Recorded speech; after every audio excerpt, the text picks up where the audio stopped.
Good morning, everybody, and welcome to yet another super cool, super awesome, and absolutely amazing session on biotechnology principles and processes, lecture number 2 by Hearts, the exclusive channel. So, in the last class, we have what studied about the palindrome nucleotide sequences, about the restriction endonucleases, then about the recombinant DNA formation, about the different type of tools that are required for recombinant DNA technology, then gene cloning, etc. And today's class, and we have stopped that class with the gel electrophoresis, agarose gel electrophoresis technique, and today we will be continuing with that particular thing, and let's continue with our session.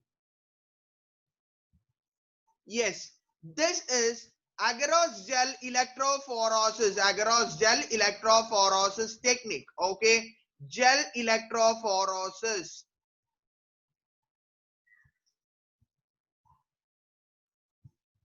Okay, gel electrophoresis.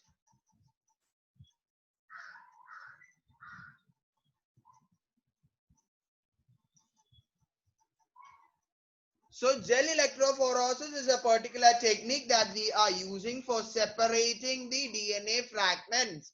Okay. So the fragments of DNA can be separated by a technique known as gel electrophoresis. So it is a method, okay, it is a method that exploits that these molecules carry charged group. So we know that DNA is negatively charged, right? DNA is negatively charged molecule. As a result of which, what we have seen in molecular basis that since DNA is negatively charged, this is a particular histone octamer. Okay, particular histone octamer. Hmm.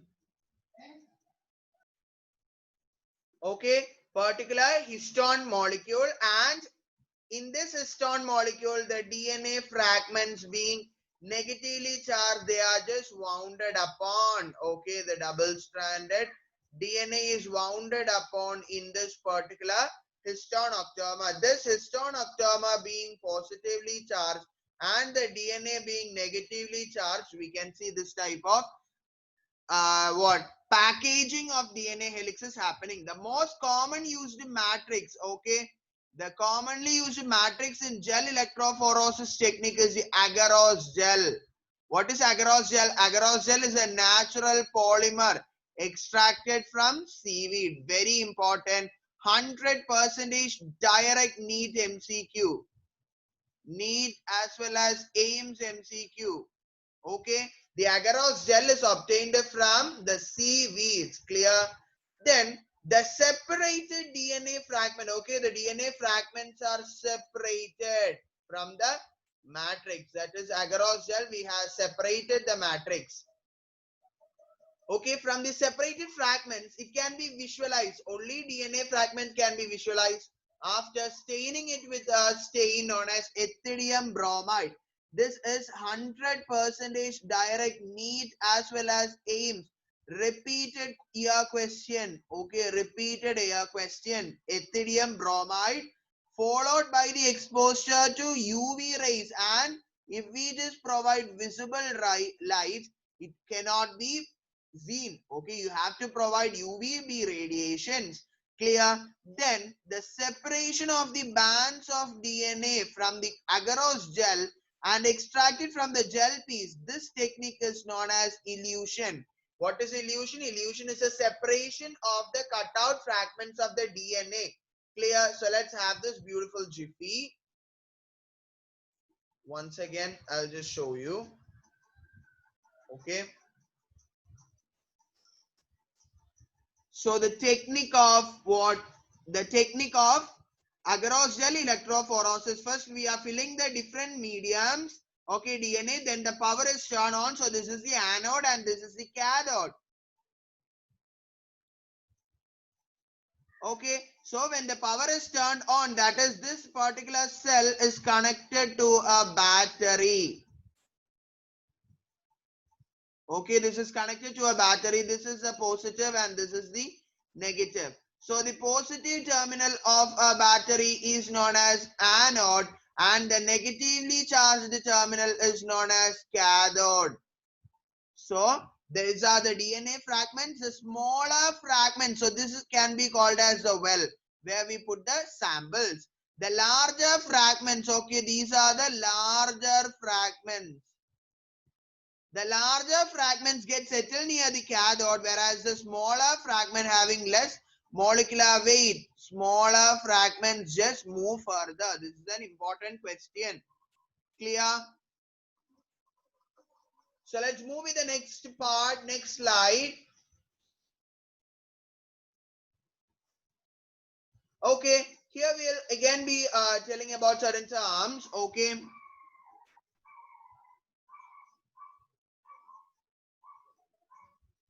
First is about the synthesizing enzyme. Synthesizing enzyme. These enzymes are used to synthesize new DNA strands that are complementary, very important term, that are complementary to the existing DNA or RNA template. Okay. These are of two types. The enzymes are of two types. Synthesizing enzyme. First one is reverse transcriptase. Second one is DNA polymerase. In biotechnology, we use DNA polymerase, and this is used. Reverse transcriptase enzyme is used by certain prokaryotes, especially retroviruses, and all use reverse transcriptase for transcription of DNA to RNA. Okay. Second one is a reverse transcriptase enzyme we are going to discuss. Helps in the synthesis of DNA strands on RNA templates. Clear? Then second one is a DNA polymerase. Helps in the synthesis of a DNA, complementary DNA strand and another DNA strand itself. Next one is a joining enzyme. Joining enzyme is DNA ligase. And the DNA ligase is obtained from E. coli bacteria. Ligase means joining, join the DNA fragment. Joining enzymes are therefore known as molecular glues. Okay, joining fragments are also known as what? Molecular glues. Clear?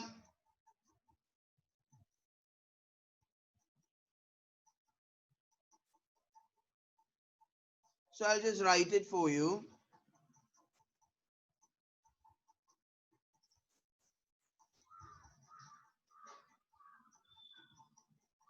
One second. Let me take the board and show you.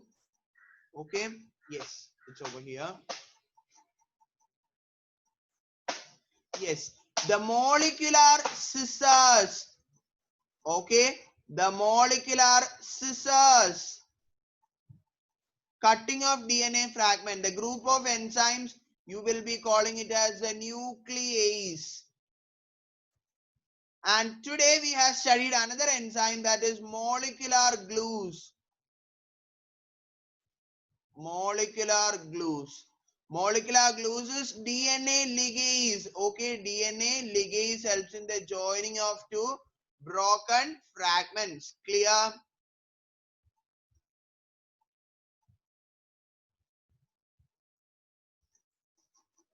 Last one is the alkaline phosphates. Alkaline phosphates. These enzymes cut off the phosphate group from the 5' end of a linear circular DNA and prevents its recircularization. Okay, that is all about the alkaline phosphates. Clear, everybody? So next one, cloning vectors. Cloning vectors.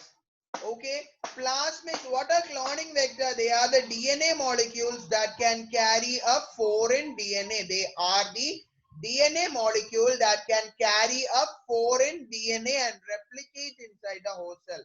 For example, the cloning vectors that we generally use are the plasmids.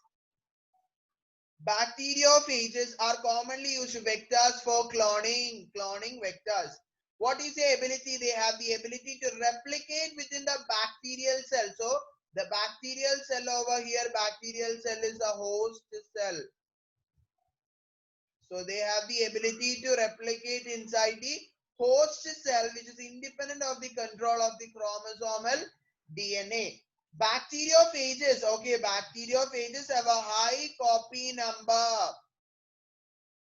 Okay, high copy number. Some of the bacteria have a copy number of 2 to 3 copy numbers. So it cannot be used in biotechnology because it is the industrial method, right? It is the industrial method.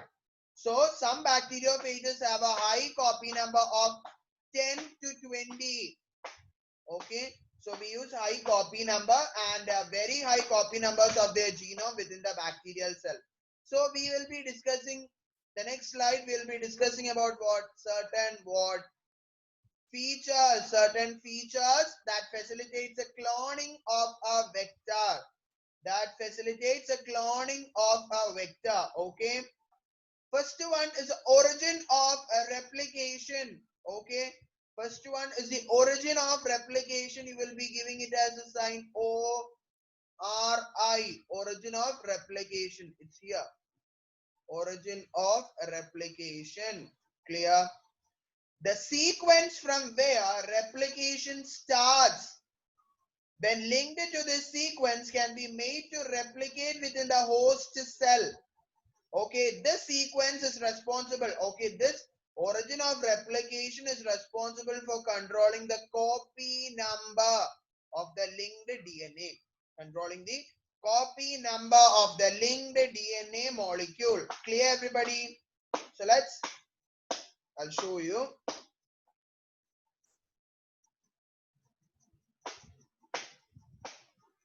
Okay, this is a site. I'll show you the initial state. Okay.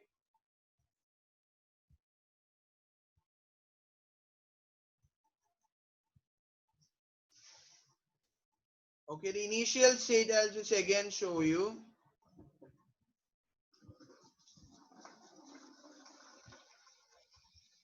Some technical issues, I suppose. 1 second. Yeah, anyway. Okay, this is the parent strand. This is the parent strand. Okay, and this is to be the template strand that is being newly formed strand. Clear? So that's all from here. Next slide is the second one, that is selectable marker. Selectable marker. Selectable marker helps in identifying and eliminating, identifies and eliminates the non-transformants. Okay, and what do? They selectively permitting the growth of transformants. Transformation is what? Transformation is a procedure through which a piece of DNA is introduced in the host bacterium. Okay. Generally, the genes coding resistance to antibiotics such as ampicillin, chloramphenicol, tetracycline, kanamycin, etc. are what? The genes that encoding resistance to antibiotic are considered as useful selectable markers, that are considered to be useful selectable markers. I'll show you some examples of a particular type, that is here you have what?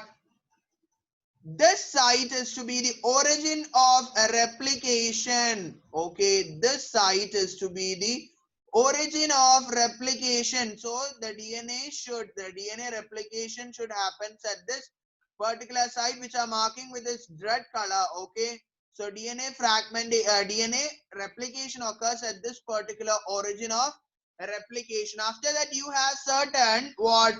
have certain sites such as the antibiotic resistant site, which can be used as a selectable marker.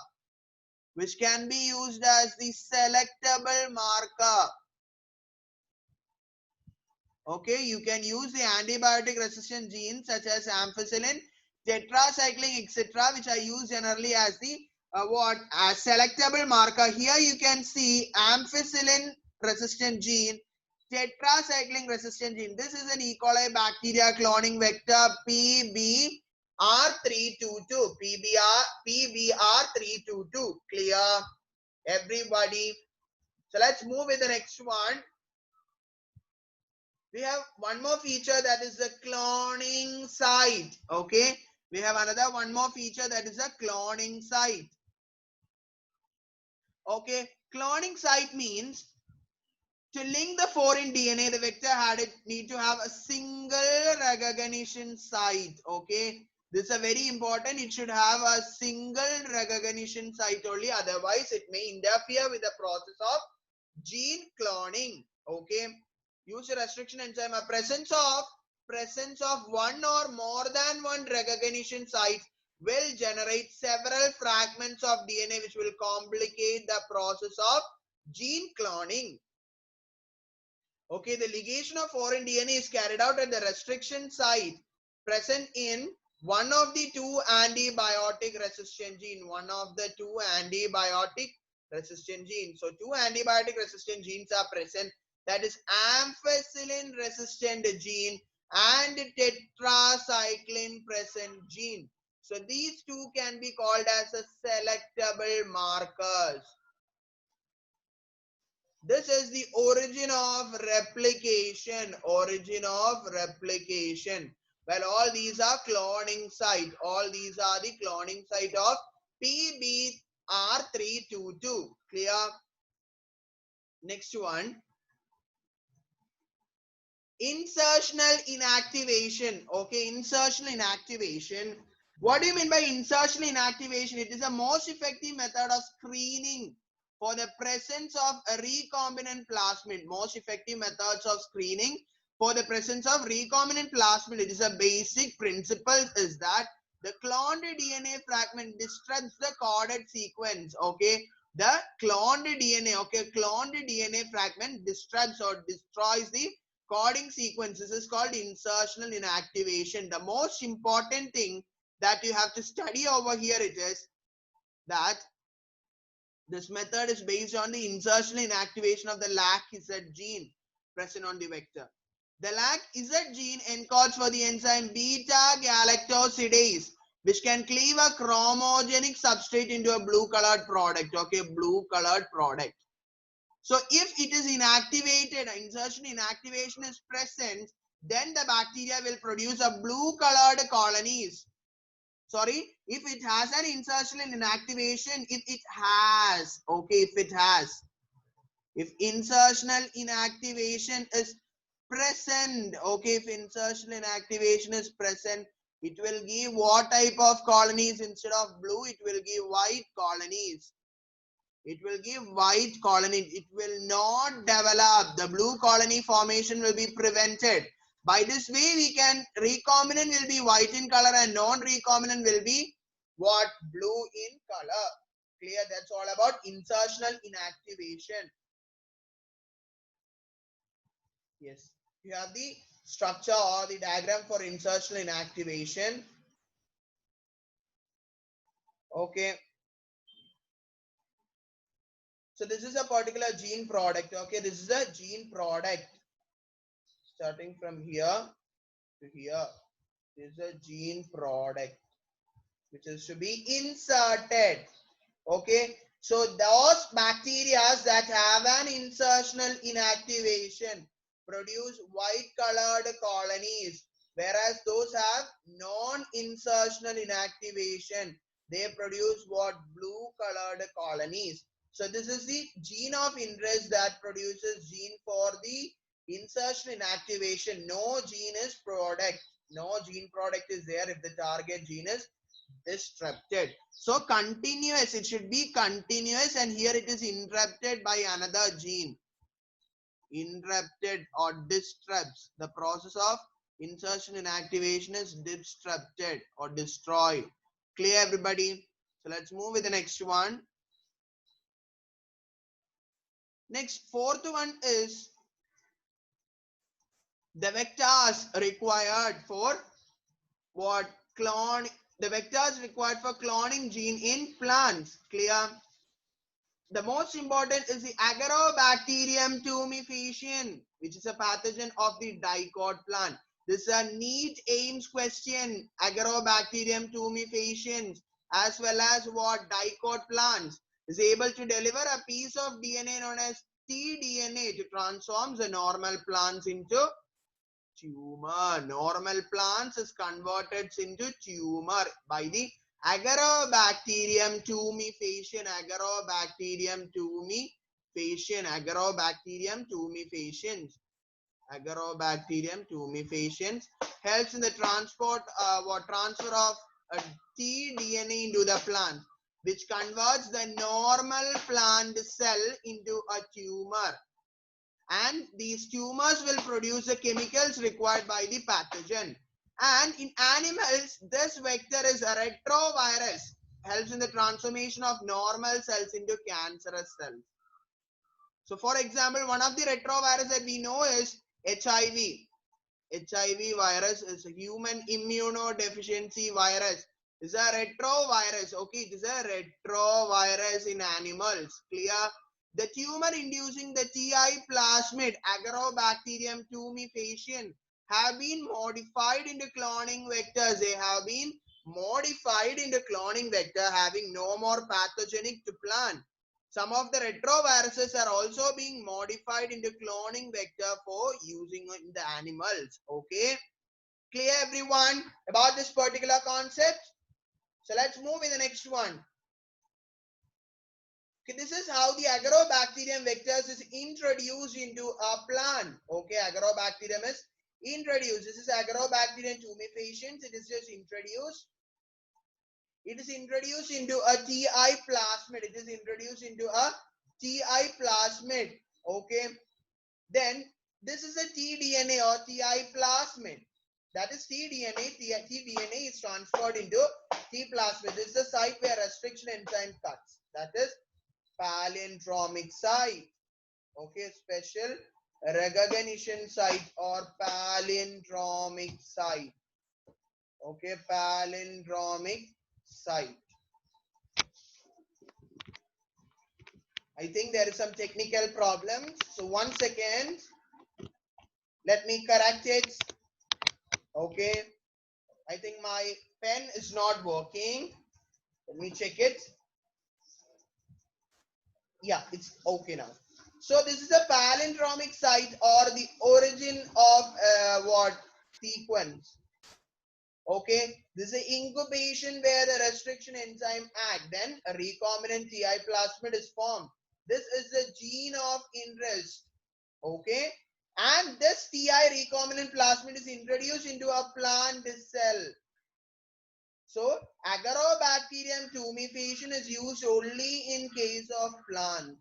Only in case of plants. Clear? And retrovirus is used in case of animals. That is the regeneration of the plant. This new inserted DNA is being carried to this new plant. So this is a new plant with a new trait. Clear? Let's move with the next concept. Next, competency. Okay, competent host. First is simple chemical treatments are there by using divalent calcium ions. By using divalent calcium ions also we can insert the DNA into our host cells through the cell pores. Okay. Second method is by incubating the plasmid or the vector DNA on the ice. Then following by a 42-second heat shock, then putting them back on the ice in order to take up the recombinant DNA. Next one is the micro injection. They may be asking. Micro injection means using a micro needle and a syringe, glass micro pipette. Okay. Through a glass micro pipette. Okay, glass micro pipette. The DNA, the rDNA is directly injected into the nucleus of the cell. Next one is a biolytics or gene method. This biolytic or gene method is useful in case of plants. Name a competent host used in case of plants only. It is biolytics or gene gun method. It has been developed to introduce the rDNA mainly in the plant cell by using a particle gun. I'll show you the diagram. Okay, in this method, microscopic particles of gold and tungsten are coated with the DNA gene of interest and is bombarded into the cell. The last method is the use of disarmed pathogen vector like Agrobacterium tumefaciens in case of plants. and retrovirus. And retrovirus in case of animals to transfer the recombinant DNA into the host cell. Clear, everybody?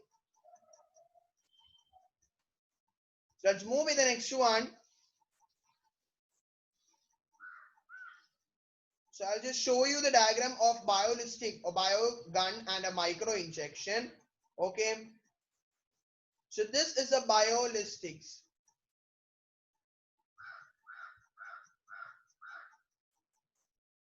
Okay, biolistics, or you can call it to be what? Gene gun. And this is to be the micro injection. And this is to be the what? Micro injection. Clear? Clear with this diagram? I just made this in order to show you this is not in your NCERT textbook. Okay, this diagrams. In order to just make you identify and to make this class more amazing. Just done that. Okay.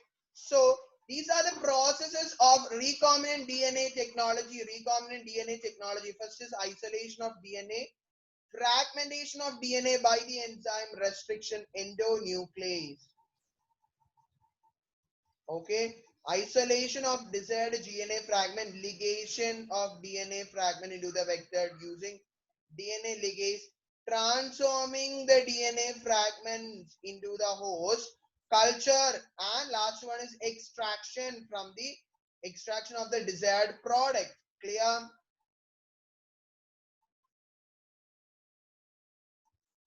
First method, that is the isolation of genetic material.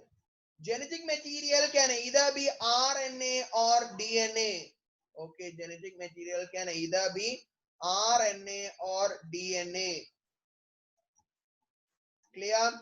So macromolecule, in case of bacteria, you dissolve the cell wall using the enzyme lysozyme. In case of plant cells, you will dissolve the cell wall using the cellulase. And in case of fungus, you will use the enzyme chitinase. DNA can be separated out by spooling. You must have done this experiment in your class 12 lab exam. Okay, the RNA can be removed with the help of ribonuclease, whereas the protein removed by the enzyme protease. Clear, everybody? So let's move with the next one. Okay, make the class interesting.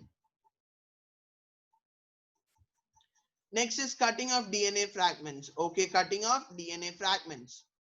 So cutting is done by the restriction enzymes and agarose gel electrophoresis technique. By using agarose gel electrophoresis technique and the restriction enzymes, cutting of DNA takes place. After cutting DNA, they are done as well as with the vector DNA with a specific site to cut out the gene of interest. What it is? Gene of interest from the source of DNA. From the DNA source, the gene of interest is being cut out. Clear? Next is amplification.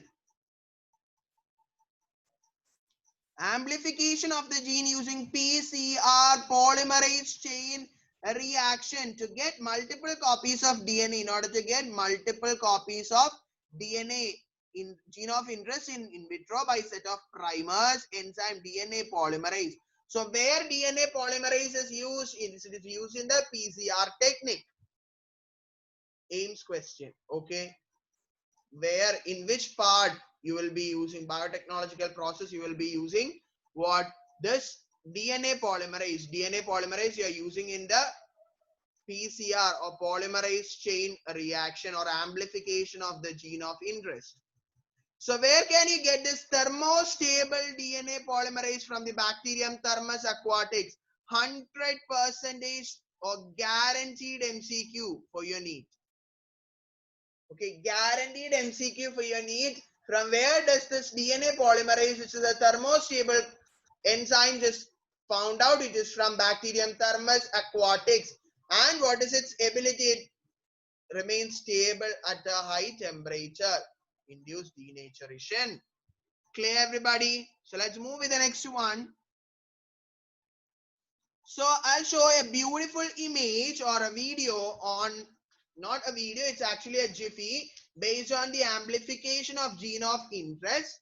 And what you will be very clear about the concept after you watch the video. I'll explain the video for you then. Okay, first you just watch the video and after that I'll explain.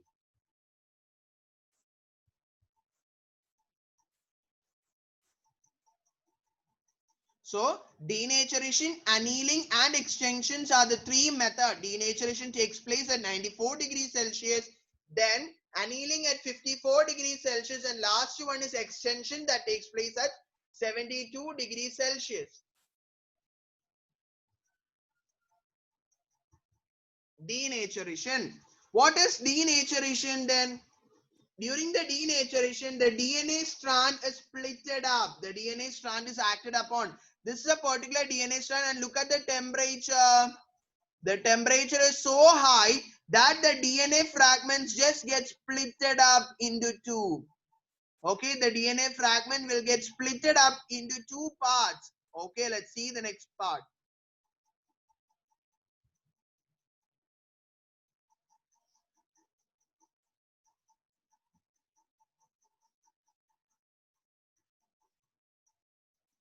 This is the next one, that is annealing. The next technique is annealing. The next process that takes place at 54 degrees Celsius, annealing. Look at the temperature. The temperature is high. Okay. And for here use the enzyme Thermus aquatics. From the bacteria Thermus aquatics, use the enzyme aquatics. Okay, from the bacteria Thermus aquatics, you have extracted an enzyme, right? What is the name of that enzyme? DNA polymerase.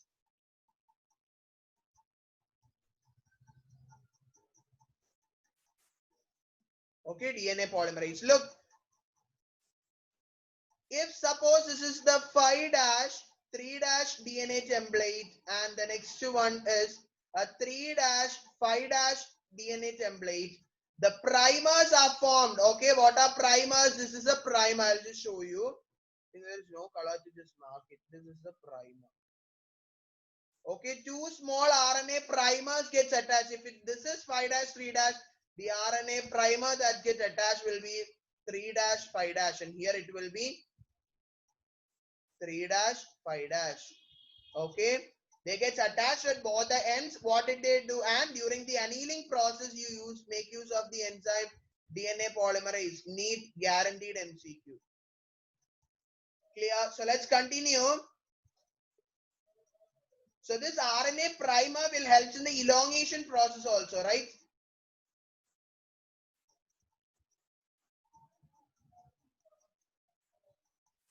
Okay, look how the new template strands is formed. Actually, there was only two DNA, one DNA, right? 5' 3', 3' 5', right? One DNA having two strands. Now, this DNA is being splitted up into two, and alternate fragments are being created. And now two DNA. This is biological amplification of DNA fragments by, or the gene of interest by PCR, polymerase chain reaction techniques. Okay, so the DNA is being splitted up into two or denatured at higher temperature, then annealing. Two set of RNA primers comes and attached, and this RNA primers extend along the length of the DNA, forming a new DNA strand also. Clear? So I'll just show you in detail about this. Look at this particular thing. First stage, that is annealing. Okay, this is a DNA fragment. Cycle 1, that is denaturation, that is at a 95 degrees Celsius. What happens? It will get, okay, this is a DNA and it will get condensed, ready for the splitting process. Clear? Okay, DNA gets like this, stiff DNA, and this is going to be cut down, and here it is where the DNA fragments are formed.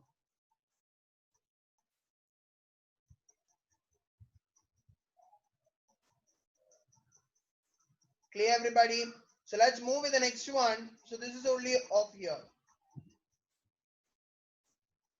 So the second stage is the RNA primers comes and attach. This is the RNA primer. At the temperature 54 degrees Celsius, 2 RNA primers, complementary RNA primers in the 5' 3' to 3' 5' and 5' 3' to 3' 5' direction, and they will come and attach. This process is annealing, and here you use the enzyme Thermus aquatics. You will be extracting the enzyme from the Thermus aquatic bacteria, that is DNA polymerase. Clear? So last step, that is elongation of DNA fragment, that is the extension. That is the cycle number 3, which happens at a temperature 72 degrees Celsius. It will get elongated to have a new DNA template strand. Clear? So 2 DNAs are formed, RNA primers, DNA polymerase is happening. It's just heating, then 2 DNA are formed, then again the RNA polymerase is getting acted upon, then again heated, and new template strands are formed. Clear? New template strands are formed and a new type of DNA will have been taking place. So 3 steps in the process. The first step was already over. I'll just show you if I could post it over there. Okay, this is the denaturation. Actually, this DNA was like this. Okay, they were just interconnected.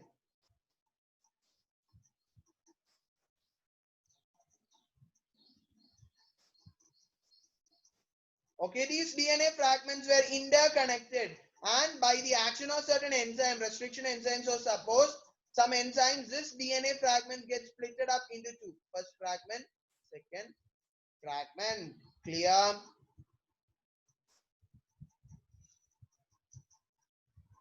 RNA primers in the opposite direction, they are coming and going to attach. 1 second. Okay. Elongation, the thermus, enzyme, the DNA polymerase enzyme helps in the elongation, and this process is annealing, and the third process is elongation acted upon by the another enzyme. Clear? Okay. So this is a template strand, the heat denatured it. So set of RNA primers get attached, and it helps in the elongation by producing the complementary DNA strand. Now 2 original copies are formed, so denaturation, annealing, and extension. And as a result, several million copies of DNAs are synthesis or by amplification of a gene of interest by the PCR technique of polymerase. I'll show you. So 1 is divided into 2. Okay. So this 2 will be divided into millions of copies. So this 2 will again undergo amplification, and millions of copies of DNAs are formed. Clear? Millions and millions of copies are formed. Okay. So next one, we have the insertion of a recombinant DNA includes a recipient competent cell to receive and take up the DNA present in the surrounding. So resistance to antibiotic resistant gene, for example, E. coli cell, the host cell become transferred into ampicillin resistant cells. Clear? Next one. Obtaining the foreign product.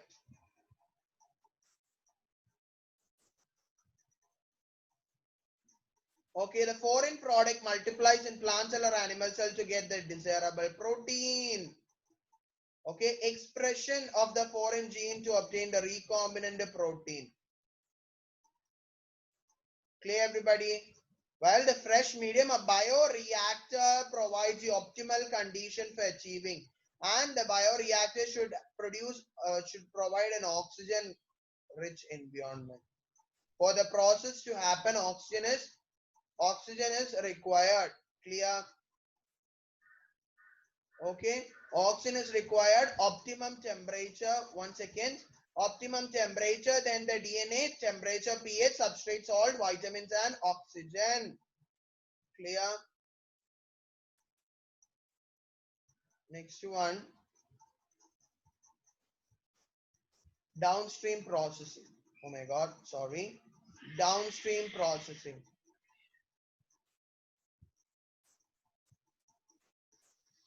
Downstream processing involves make the product.